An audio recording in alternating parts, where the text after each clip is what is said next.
देश में जिस तरह के हालात हैं उसके बाद देश के प्रधानमंत्री नरेंद्र मोदी ने कल अपील की है तमाम जो पूरे देशवासी हैं उनसे तमाम चीज़ों को लेकर के उन्होंने अपील की है कि किस तरह से पेट्रोल डीजल और ईंधन जो है उसका आप इस्तेमाल करें।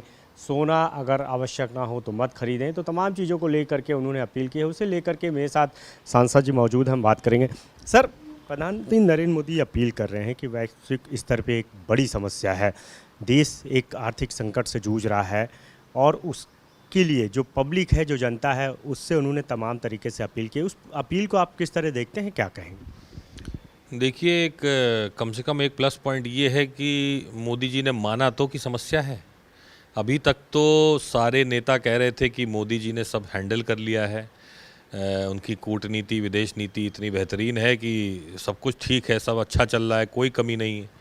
लेकिन कम से कम मोदी जी ने पहली बार माना है कि कहाँ कमी है, भाई जनता से अपील करी है। लेकिन कहीं ना कहीं ये भी शो करता है कि कितना बड़ा विदेश नीति का फेलियर है ये हमारे सरकार का।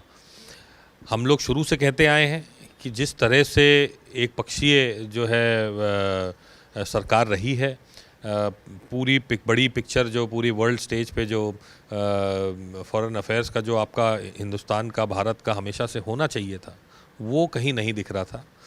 तो कहीं ना कहीं ये फेलियर सरकार का रहा है, विदेश नीति का रहा है, चाहे कूटनीति का आप कह लीजिए, एक फेलियर रहा है। कई देश ऐसे हैं जिन्होंने पहले से प्रेडिक्ट किया कि अगर वो युद्ध होगा तो हम क्या करेंगे। उन्होंने अपने ऑल्टरनेट व्यवस्था जो है दूसरे देशों से करी है, व्यवस्था तेल की, गैस की, अन्य जो भी सामान है उसकी सब व्यवस्था पहले से कर ली।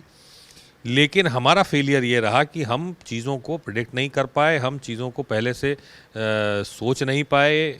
ये हमारी सरकार का फेलियर है। अब जब परिस्थितियां ऐसी आ गई हैं तो भाई प्रधानमंत्री जी ने कहा है तो हम उसको फॉलो करेंगे। लेकिन अपने फेलियर को भी इनको कम से कम संज्ञान में ले करके और इसको सोचना चाहिए, विदेश नीति बदलनी चाहिए अपनी, कि किस तरह से ये देश का नुकसान आज हो रहा है। लेकिन सर, प्रधानमंत्री ये कह रहे हैं कि जो तमाम अलग जो कंट्रियां हैं उनकी अपेक्षा भारत ने बहुत संयम रखा है और भारत ने बहुत चीज़ें मैनेज की हैं। जो महंगाई होनी चाहिए उस पर कंट्रोल किया गया है, गैस की, ईंधन की, इसके अलावा पेट्रोल की, डीजल की, इनकी समस्याएं जो है यहाँ पे नहीं होने दी गई हैं।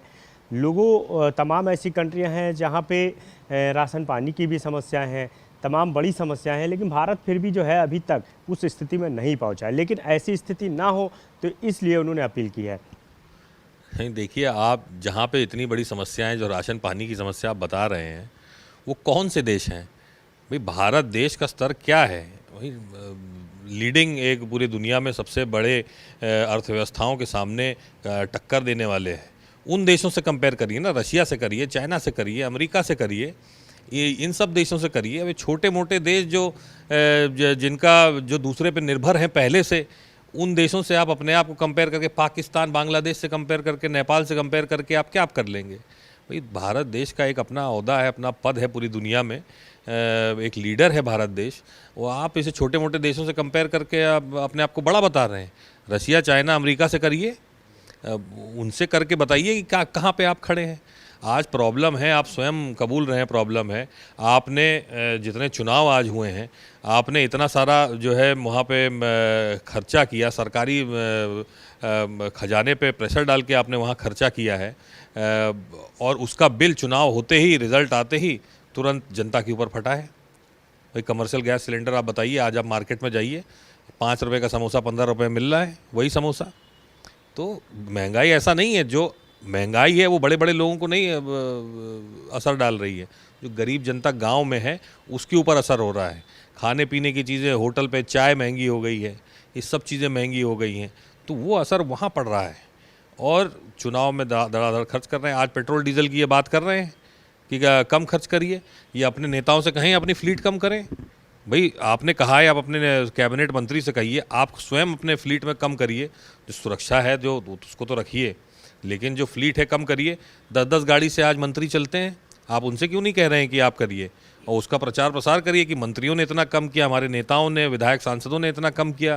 पहले 4 गाड़ी से चलते थे, अब 1 ही गाड़ी, 2 गाड़ी से चल रहे हैं। तो ये जब आप एग्जाम्पल दिखाएंगे जनता को, तभी जनता मानेगी। अब जनता बेवकूफ़ नहीं रह गई है। सर, प्रधानमंत्री ने जब कल बात की तो वो ये मान रहे हैं कि अब बड़ा संकट है, बड़े संकट की तरफ हम बढ़ रहे हैं। तो आपको क्या लगता है, प्लान क्या है सरकार का? देखिए, प्लान सरकार का क्या है ये तो मैं नहीं बता सकता हूँ, लेकिन क्या होना चाहिए ये बता सकता हूँ। ये होना चाहिए कि आप अपनी विदेश नीति में थोड़ा बदलाव लाइए, कुछ ऑल्टरनेटिव व्यवस्था देखिए, कहीं और से तेल गैस पानी तेल गैस और इन सब चीज़ों की सोना चांदी जो भी कमी है आपकी, आप उसको पूरा करने के लिए थोड़ा विचारधारा में पलटफेर करिए, अपनी विदेश नीति को सुधारिए और सुधार करके ये सुनिश्चित करिए कि देश में इस चीज़ की कमी ना हो।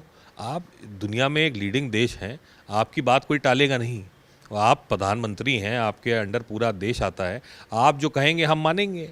ऐसा तो है नहीं कि हम मना कर देंगे कि हम अंधाधुंध डीजल पेट्रोल यूज़ करेंगे जब देश समस्या में है। देश की समस्या है, समझ रहे हैं हम बात को, लेकिन सरकार को भी बदलाव अपनी विचारधारा में करना पड़ेगा, अपने काम करने के तरीके में करना पड़ेगा।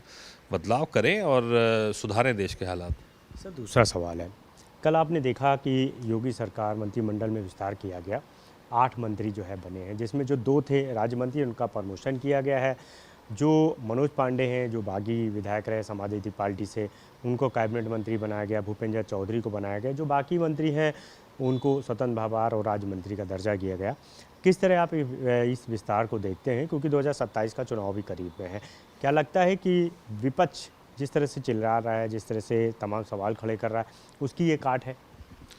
नहीं, देखिए काट क्या है, ये तो एकदम ऊपरी जो है दिखावटी जिसको कहते हैं वो विस्तार हुआ है, चुनाव के मद्देनज़र रखते हुआ है। क्योंकि चुनाव अब 8 महीने 7 महीने में है, यानी कि 2 महीने 2.5 महीने तो आपका चुनाव आचार संहिता में निकल जाएगा, यानी कि उनके पास 4 से 5 महीने काम करने के लिए है। अब 4 से 5 महीने के लिए आपने मंत्री बना दिया, तो ये केवल और केवल चुनाव के को ध्यान में रखते हुए है। जातीय समीकरण इन्होंने देखा कि कौन हमसे नाराज़ है, उसको एक एक मंत्री बना दो। तो ये एक कॉस्मेटिक चेंज है, एक दिखावटी जो है बदलाव विस्तार किया गया है। इसका कोई फ़ायदा जनता को नहीं मिलना है, कोई फ़ायदा आम पब्लिक जो है गांव देहात में जो है या शहरों में जो लोग रह रहे हैं उस पर कोई असर नहीं पड़ने वाला है। केवल जनता में एक मैसेज करने के लिए मीडिया के माध्यम से एक प्रचार प्रसार का ये ज़रिया है, बाकी इससे कोई वो नहीं होना है। शुक्रिया। कैमरे से रोहित साथ अनूप कुमार, भारत समाचार, लखनऊ।